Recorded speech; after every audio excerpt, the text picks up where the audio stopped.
Daawwattoota TV Oromiyaa magaalaa Torontoo Ashamaa harka fuune.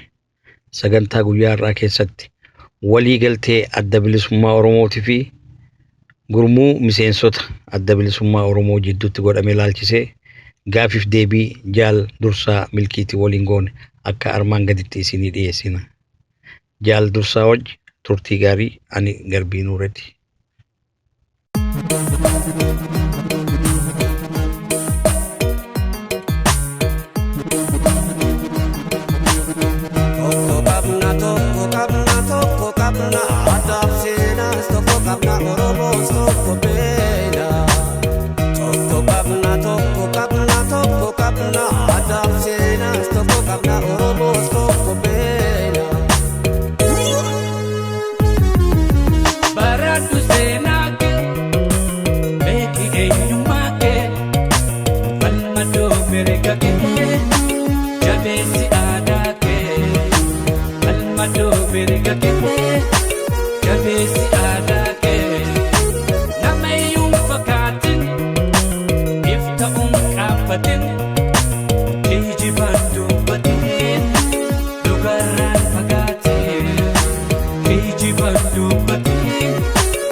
Gosafi kutada wal kodo lakifne Oromo ma kofan yo wari tokomne Toko kapuna, toko kapuna, toko kapuna, toko kapuna, toko kapuna, toko kapuna, toko kapuna, toko kapuna Oromo no kuma makada mankabu Sena saso kuma manin kamne Gosafi kutada wal kodo lakifne Oromo ma kofan yo wari tirone Toko kapuna, toko kapuna, toko kapuna, toko kapuna, toko kapuna, toko kapuna, toko kapuna, toko kapuna.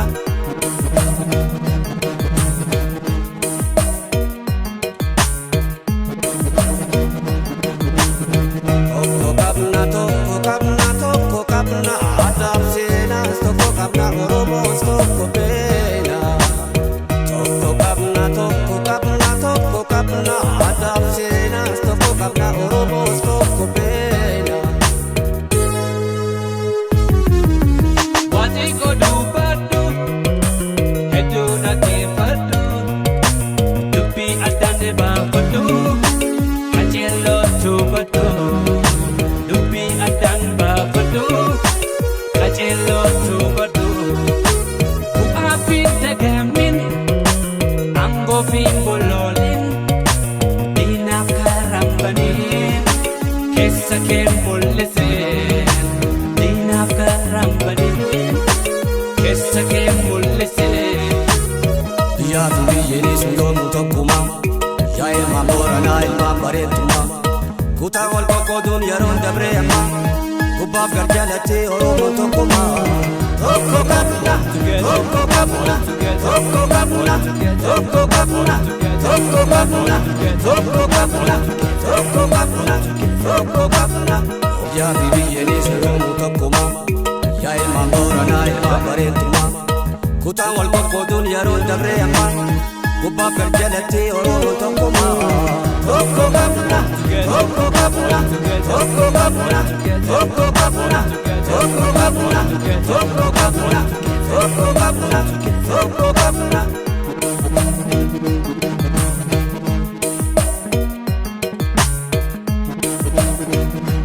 Toko kapuna, toko kapuna, toko kapuna, adab sena, toko kapuna, Oromo toko pena. Toko kapuna, toko kapuna, toko kapuna, adab sena, toko kapuna, Oromo toko pena.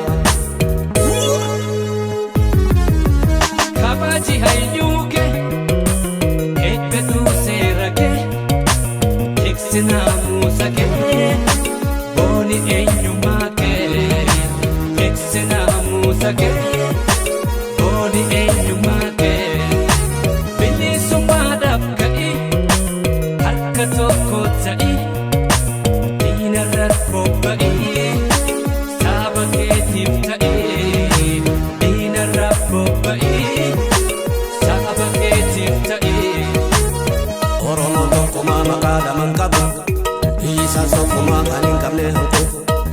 gosaa fi kutaadhaan wal qooduu lakkifne oromummaa qofaan yoo walii tokkomne tokko qabna tokko qabna tokko qabna tokko qabna tokko qabna tokko qabna tokko qabna tokko qabna oromoo galtumaa maqaa lamaan qabu seenaan sassookumaa kan hin qabne gosaa fi kutaadhaan wal qooduu lakkifne oromummaa qofaan yoo walitti roobne tokko qabna tokko qabna tokko qabna tokko qabna tokko qabna tokko qabna tokko qabna tokko qabna. Egaa jaaldursa waamicha keenya kabajee dhufuu keetiif hedduu galatooma isin jenna. Isinis waamicha kana naa godhuu keessaniif hedduu galatooma. Meegaa jaaldursa kan dura akkuma beekamutti akkuma dura himetti waliigalteen dhaaba lameen jidduutti godhame kun maal fakkaata maalirraa ka'e?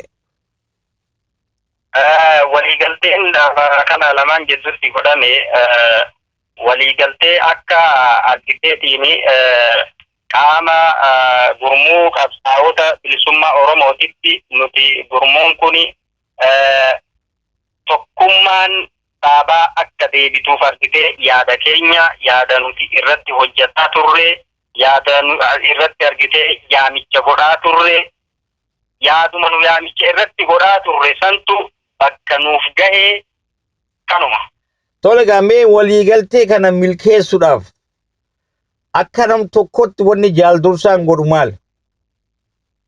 Waliigaltee kana milkeessuudhaaf ani akka nama tokkootitti bakka ufii jirutti waan danda'u hundaan argitee saba keenya kaara argiteetiin cunqursaa adda addaa jala jiru kanaaf jecha argitee waan akka dhaabaatitti akka miseensaatitti miseensi tokko dhaaba kana keessatti qunnamtii adda addaa yoo qabaataa turellee mufii adda addaa yoo qabaataa turellee argitee har'aan kana kan nuti ilaaluu qabnu kan nuti jiddu galeessa godhannee deemuu qabnu ummata keenya kan rakkoo keessa jiru kana rakkoo keessaa isa baasuudhaaf ummata keenya kana ammoo rakkoo keessaa baasuudhaaf tokkummaan akka barbaachisaa ta'e waliigalteen akka barbaachisaa ta'e kana bakka jiru wanti argiteetiin warra akka biyyaatii fi warra argiteetiin qabsoo tana argiteetiin quuqamanii akka haala kana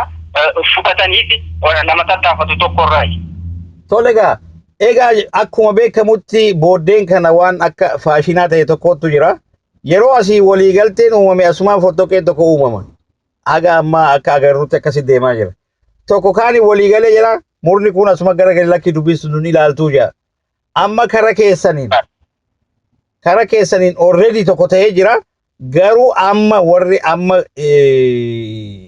abaa'oodhaan waliigaltan kun warri isinirraa hafee xalayaa akkasii baasuu taa'u jira. Dubbiin kun nun laallattu jedhee warri muufatee isin jalaa hafe jira. Jechuun eega kaaniin adda baatanii jechuudha. Warri akkasii sun ni jira. Ammoo nu mul'atanii waan jennuun koottaa jennaan ammallee waamicha keenya ni goonaati. Haalli akkasii sun ammoo akka nu deemsisuu hin dandeenye akka eessaanuu nu gahuu hin dandeenye yoo saba kanaaf argiteetiin quuqaman ka ta'u taate akka gara tokkummaatti ammallee dhufan affeerraa ni goonaaf yoomiyyuu yaamicha ni goonaaf yaamichi keenya kan addaan cituu miti. Maaliif mee dura dhugaadha jaarma waliin tureetti walitti deebi'aa jira wanni haaraan hin jiru. Maaliif dura isaanii wajji fixachuuf hin tattaafatinaa warra sila waliin hanga dhiyoo sanatti turtanii egaa saba adda addaatiin adda baatan. Tariitii argiteetiin namoonni yookaan ammoo munoonni tokko ejjennaa adda addaa qabaachuu malanii akka tokko yaadu argitee tokko yaaduu dhiisuu mala. Kanarraa kan ka'e argiteetiin hanga silaa waliin deemuu dandeenyu tokko wajji deemnee hanga waliin deemuu hin dandeenye tokkotti nuti tokkummaan kun argiteetiin jaarmayoota Oromoo jiran kana wajjin haasa'uudhaa fi walii galuun kun murteessaa ta'uu waan itti amannee fi murni sun argiteetiin boodatti harkifannaan nuti murtii kana fudhannee jechuudha. Murtii kana fudhatuun alatti ammoo akka faayidaan tokko hin jirre hubanneetti fudhannee jechuudha. Tolega eega kan ta'eef mee bara akkuma yaadatamutti rakkoon kun irra guddaan isaa yeroo adda addaatti illee jiraatu kan amma deemaa jiru kuni bara 2008 irraa eegale. Yeroo sanitti dhugumatti akka beektonni hedduun lafa kaa'anitti hundee Oromummaatitti tuqamee namni haga gandaan adda wal baasee cidhallee waliin dhaquu dhiisuu gammachuu gaddallee waliin dhaquu dhiisuu tokko gahamee ture.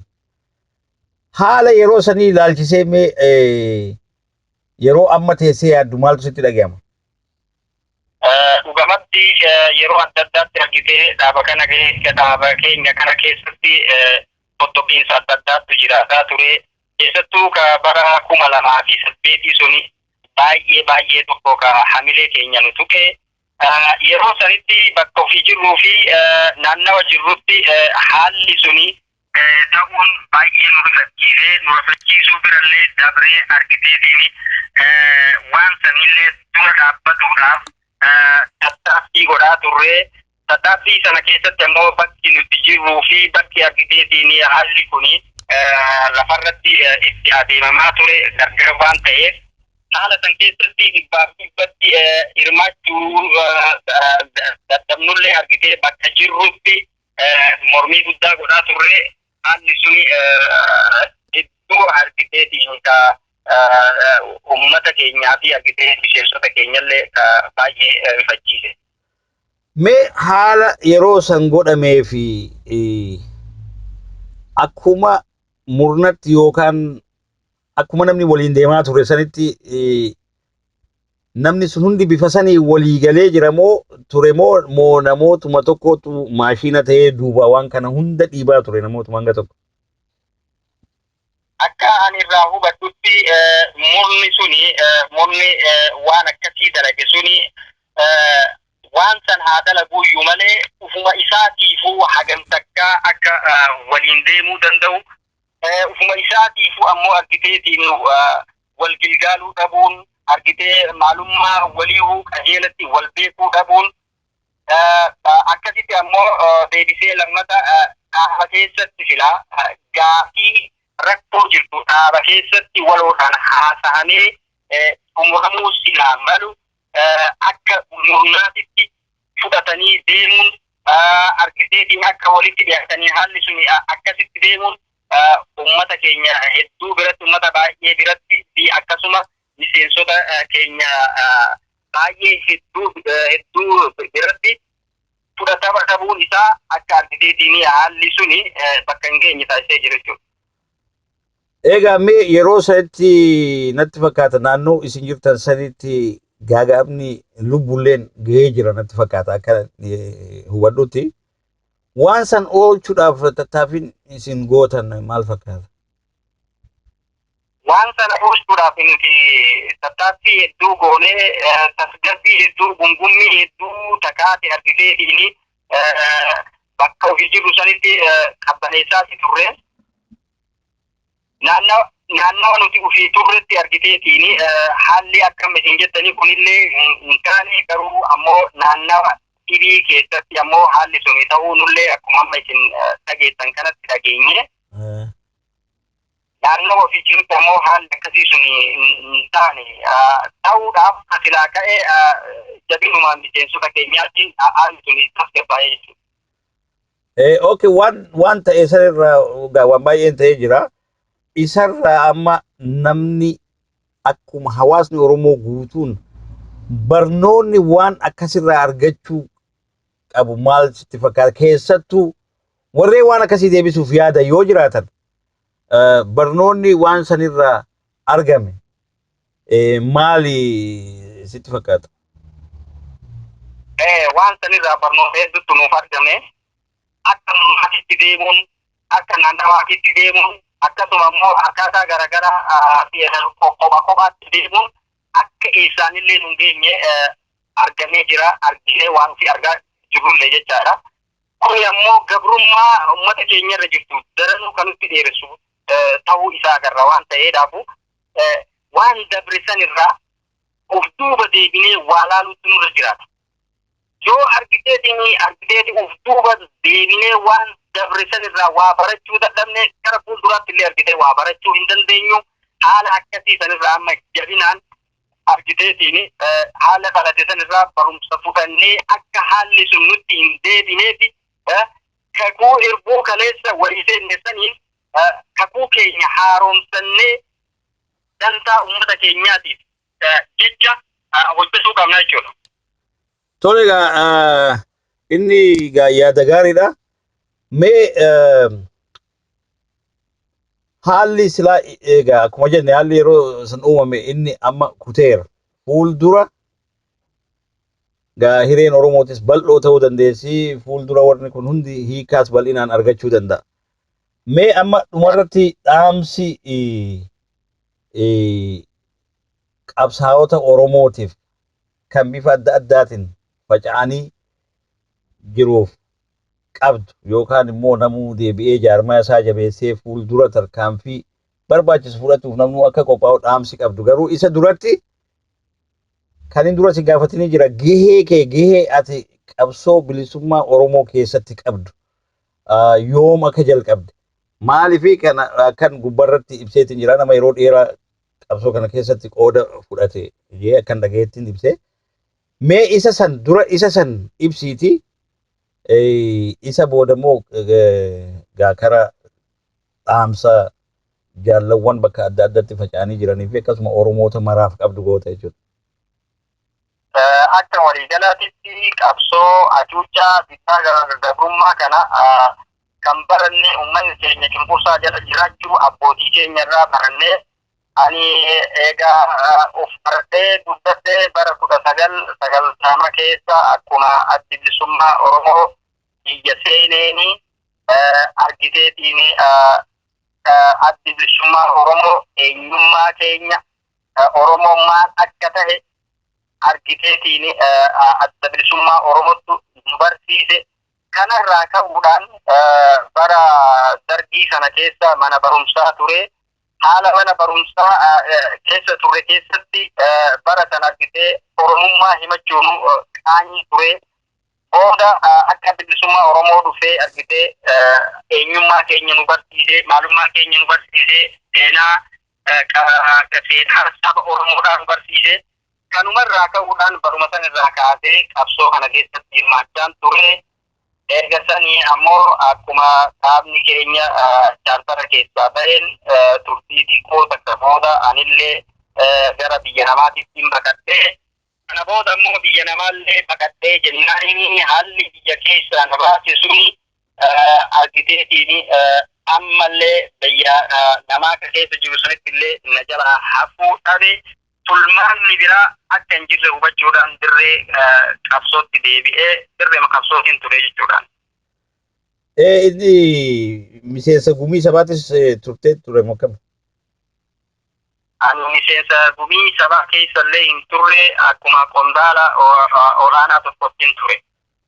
Sadarkaa gadi irraa kaasee jechuu kiyya sadarkaa abbaa sagli irraa kaasee abbaa isaa kiyyaa dabalatee hanga qaama qondaala olaanaa tokkotti qooda namaaf bataa ture tokkorraa. Tole waan gaarii mee amma gaa isa karaa dhaamsa waliigalaa uummataafis qabsaa'otaafis barattootaafis hundaa'uu qabdu akka kennattu asumaan hiree si ilaalla. Tole kuni wal naman gaafachiisu wanti yeroo amman tanaa nu barbaachisu ani kan qabsaa'ota keenyaafis dhaamu barattoota keenyaafis kan hin dhaamu uummata keenyaafis kan hin dhaamu akkuma durarratti dubbachaan ture tokkummaan waliigalteen waan filannaa hin qabne tokko gandaan deemuun murnaan deemuun argitee eessaanillee akka nu hin geenye waan argaa jirru jechuudha. Kan biraadha ammoo akka murnaatitti argitee murni tokko qabsoo saba kanaatiif anattu irra waan guyyaa qaba. Murni jedhee socho'uusi haa socho'u ammootu nuti diina loluudhaaf deemnu san dhiifnee ofii keenyaa deebinee walirratti duulaa jirra jechuudha. Abbaan fedhe waan uummata keenyaaf ni ta'a jedhee akka ilaalcha ofii laaletti waan saba uummata kanaaf hojjetu haa hojjetu. Hojii dhiisanii ofii keenya walirratti duuluun murni sun murna akkasiiti, murni sun murna akkasiiti, murni sun murna akkasiiti waliin jechuun keessaallee nu ga'an jiru ummata keenya biratti argiteetiin haalli kun hedduu jibbisiisaa jira. Argiteetiin warri akka keenya warri nu fakkaatus argiteetiin gocha akkasii kan nuti argiteetiin walirratti godhaa jirru kun gocha akkasii isin gootan kun baay'ee isin miidhaa jira. Hedduu isin tuffachiisaa jira. Jedhamee nurratti haasa'amaa jira. Kanaaf yaa namni Oromoo ta'e namni dhugaa kaleessa Oromummaa saniif gadi ba'e namni saba isaa obboleeyyan isaa argiteetiin dhiiga isaa kanaaf quuqamu tokko ofii isaatiin olola irratti oofuu dhiisee diina irratti yoo kiyyaafate bareeda. Ani kan hin dhaamu kanumaa jechuudha. Gandaan wal qooduun amantii wal qooduun argiteetiin nurraa dhaabbatuu qaba. Irra hedduu nuti waan kana biyya keessatti illee argaa hin jirru. Waan kana nuti kadhagaa jirru hedduu warra biyya alaa jiru kanarraayi. Warri biyya alaa jiru kun qabsoo kanarratti hirmaannaa guddaa godhanii turan. Qabsoo kana bira hedduu dhaabbataa turanii jechuudha. Har'a qabsoo kaleessoo fi akkasitti bira dhaabbataa turan kan har'a argiteetiin bifa akkasii sanitti deebi'anii argiteetiin waan akkasii kana oofuuni har'a silaa warri biyya alaa jiru kun warra biyya naannawa barate ummata barate keessa jiru. Matama ofiitiifuu warra argiteetiin har'a carraa adda addaatiin biyya alaa bahee ummata waa barate ka jennee silaa nuti argitee warri biyya keessa jiru akkasitti yaannaa jechuudha. Duuba haalli akkasii sun warra akkasii sanirraa gaddeebi'ee dhaga'amuun baay'ee tokko waan hamilee nama cabsaati. Ani akka nam tokkootitti wanni ani dhaamu adaraa akka dhaabaattis ta'e akka mura adda addaattis ta'e akka nam tokkoottis ta'e diina keenya irratti waraana keenya adeeffannu malee ufii keenya wal waraanuu kanarraa yoo gabaabbanne bareedanatti fakkaataan. Tole barattoota biyya keessaa sochii godhaa jiraniif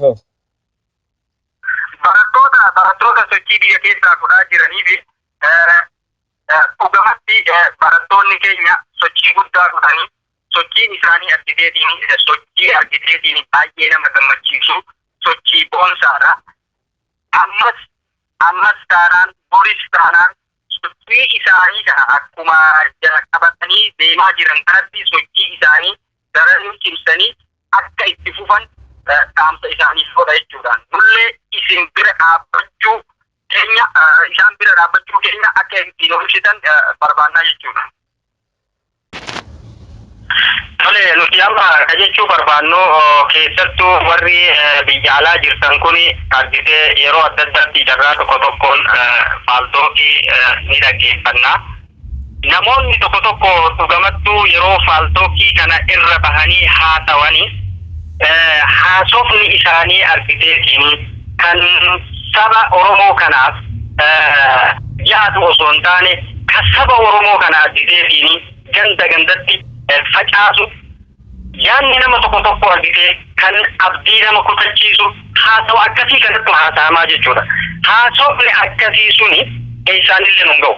Nuti argitee warri biyya keessa jiru ummanni Oromoo haasawa akkasii irra hin dhaga'u. Tasumaayyuu isinirraa hin dhaga'u jechuudha. Argitee carraa argattan kanatti argiteetiin har'a faaltookii kanaan carraa hiree adda addaa argattan kanatti yeroo ummata keessan tokkummaa ummata keessanii argitee walitti fiduu isinirra jiraatu haasawa nagaa yeroo haasawuu isinirra jiraatu haasawa ummata walitti buusu haasawaa jirtan jechuudha.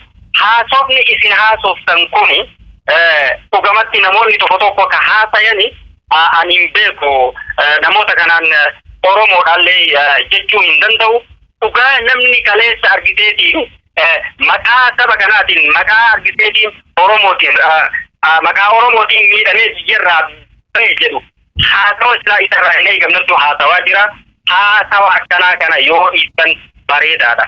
Haasofni kun eessaanillee isin hin ga'u.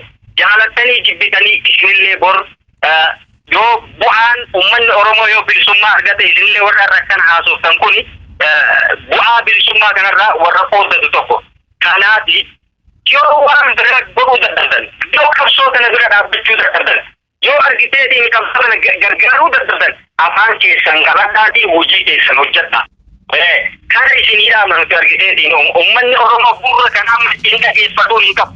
Uummanni Oromoo kan barbaadu amman sana nama waa'ee tokkummaa dubbatu. Nama argiteetiin dhimma rakkoo isaa dubbatu kana kan uummanni Oromoo barbaadu.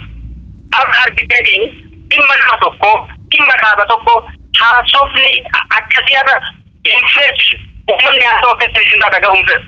Haasofni isin haasa'uu qabdan haasa'u Oromoo akkamii tokko ta'ee miidhaa amma jala jiru kana irraa ba'a ka jedhu haasa'u akka isaan uummanni isin irraa barbaada. Haasa'u akka amma namoonni tokko tokko argitee faaltoofii irra bahanii argiteetiin haasa'anii kun gurra uummata Oromoodhaan hin seenu gurra qabsaa'ota Oromollee hin seenu haasa'u akkanaa kana nurraa dhiisaa. Yoo waan biraa waan godhuu dadhabdan argiteetiin ka dadhabdan ka ta'u taate haasofni biraa ka argiteetiin haasa'u keessan haasa'adhaa kana isinii dhaamna nuti. Tole egaa jaal dursaa dhugatti haala rakkisaa keessatti yeroo kee fudhattee gaaffiif deebii kanan waliin godhu keetiif maqaa daawwattoota TV Oromiyaa magaalaa Torontootiin guddaa galatoomi isin jedha. Galatoomaa isinis galatoomaa ulfaadha. Tole nagaan jiraadhu.